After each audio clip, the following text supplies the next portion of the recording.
Hello friends and welcome to the Southern Mountain Kitchen. Today we're going to make blackberry muffins.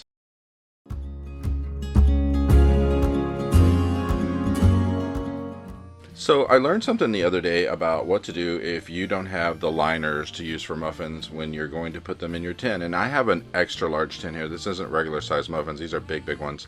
And I can never find the inserts when I go to the store.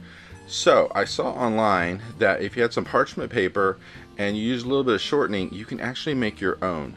So basically you're going to take a little shortening, rub it around the inside of the tin. Then you're going to cut your parchment paper, like mine is large, so it's like maybe 5 inches by 5 inches. And then take a glass and push the parchment paper into place. And you have a liner, which is kind of cool. And then you just basically press on the edges of where the folds are in the paper. And you have this nifty little liner that when these are done, you can just grab the edge, pop these out, and you're ready to roll. So you just go through and do this to each one of your openings in your tin. And that way you have these just in case you can't get them at the store, because I can never find the large ones. It's so weird. But the best thing about this is these come out very easily. They're not really greasy or anything when you're done. And then they actually pull straight off the muffins like nothing. There's like no need for spray or anything like that. It just basically comes straight off, and it's so easy to use. So, you know, if you have a glass that's the size of the opening of your muffin tin, you basically just push this down in there and you're good to go after you fold those sides in. So it's really kind of a cool thing to be able to do. And if you had some fancy looking paper that was parchment paper, like colored or something, you'd really be in business with this because you have something really neat to look at.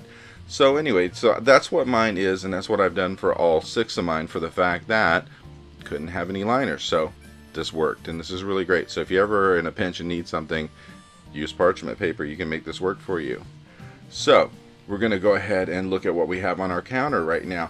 I'm using real butter in this instead of cooking oil, because a lot of people, when they make muffins, they use cooking oil. Not necessary. I don't want a greasy muffin. I want something that's a little bit more buttery tasting. That's why I substituted. We have actual fresh blackberries here because I don't prefer to use frozen ones. And these really weren't that expensive. I paid $1 and something for this pack because there's about a cup's worth there, and that's all you need for this. And then it's just regular ingredients you're going to need to make a muffin here, between like flour, milk, sugar, you know, some baking powder and stuff. So we're going to go ahead and take our blackberries and take them out of the original container and sort through them, because you never know if there's going to be a bad one in the mix or one of them that's not really ripe or something, because you just want to make sure. Because the worst thing you could do is just dump these in here and not actually look at them, because you never know what you're going to end up with. Once we take these out and put them in the bowl and we've inspected them, we're going to wash them. A lot of people don't wash their fruit. You really do need to, because you never know what has been sprayed on fruit, from pesticides to who knows what. So it doesn't hurt just to rinse them off, just for anything that might be debris on it. So just go through it, make sure they're all good. Then we're going to rinse them and bring them back to the counter before we do anything with them. And as you can see right here, there's at least a cup's worth in this thing, maybe just a little more. And that's okay if it's a little more, because we still can use it. Once they've been washed and cleaned, I'm going to sprinkle them with some sugar just to give them a coating on the outside. If anything, it's going to make them a little sweeter. But that's really all there is to it. Just going to make sure they have a good coating, shake them around, and make sure that everything is all coated up and we're ready to go. And then once we're done with this, we're going to set it to the side and start mixing up the other ingredients. So we have 1.5 cups of all-purpose flour. To this, we're going to add a 1/2 cup of sugar. Then we're going to add a 1/2 teaspoon of salt and 2 teaspoons of baking powder. And then we're going to whisk this up. Now, somewhere about this time, you need to preheat your oven to 350 degrees, because we're going to need up to temperature before we put these in to bake. So go ahead and whisk up everything in this bowl and make sure that it is totally mixed through, because we want to make sure that like the baking powder and everything is really evenly distributed, because we don't want that not being in some part of this, and we'll make sure the salt gets mixed through as well. And once we're done with this, we're going to move on to the next steps of this, and you're going to have to work with the butter in this. Now you see my butter is cut up from that stick that I had. I'm going to put it in the microwave and soften it before I use it, just for the fact that we don't want to work with hard butter. So we're going to take 1 large egg, add it to our dry mix, and break open that yolk.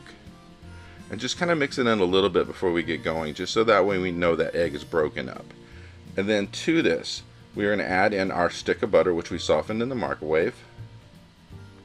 And once that's in there, we're going to mix it up a little bit more.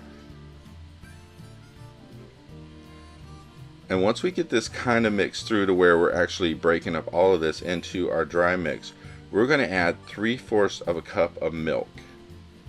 And this is going to give you a lot more to work with here, as far as, like, you know, it's not too dry to work with at that point. And then we're adding a half to maybe a teaspoon of vanilla, depending on how sweet you want this to be.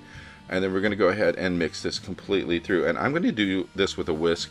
I prefer not to do this with a mixer because I want to feel this mixing up and know that it's all through, and everything in the bottom and sides of all is pulled through to the middle.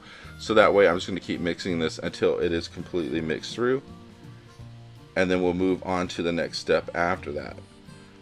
So just keep moving that around in there until you don't feel any resistance, you don't feel any lumps, anything sticking to any part of it. And this is kind of a stiff mix when you do it. It's not really runny or wet. This is actually like, okay, we made this from scratch. It's going to be that kind of a feeling. It's not like a runny box mix that had too much oil or water added to it. Because, you know, where I put in the milk, they would have added water to that, and oil got substituted for the butter, you know. So we're going to spoon this into our muffin tin, and basically what we're going to do is fill these at least 3/4 of the way full, and that way we're going to have it to a point where there's still some room at the top, because we're going to push the blackberries into the top of this in just a minute. So we want to make sure that we get 3/4 of the way, but leave room for them to go into it. And once you get them filled up, we're literally going to take the blackberries and push them through from the top. So what I do usually is kind of like distribute them around the top of it first, and see that, you know, they're kind of evenly all across around the edges, whatever, before I push them down. Because once they're put on top of here, later, go back and push them down to where they're kind of into the batter, so that way they're going to cook, but they're going to cook into the muffin, not on top of the muffin. Now mind you, you're going to see a little bit of them on top anyway, but this way they're kind of evenly distributed and they work really well. So for mine, which are like really large muffins here, I mean, I'm going to put easily like 6 or 7 of the blackberries in each one of them. Now if you're using a small muffin tin, you can't really put that much in there because you're going to overload. But, you know, just this is the point of putting them on top first. You can see about how far around you're going to get these things before you overload it.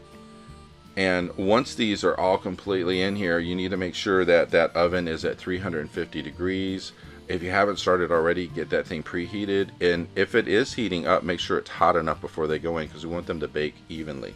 Now, when these go in the oven, they are going to be in there for anywhere from 25 to 30 minutes.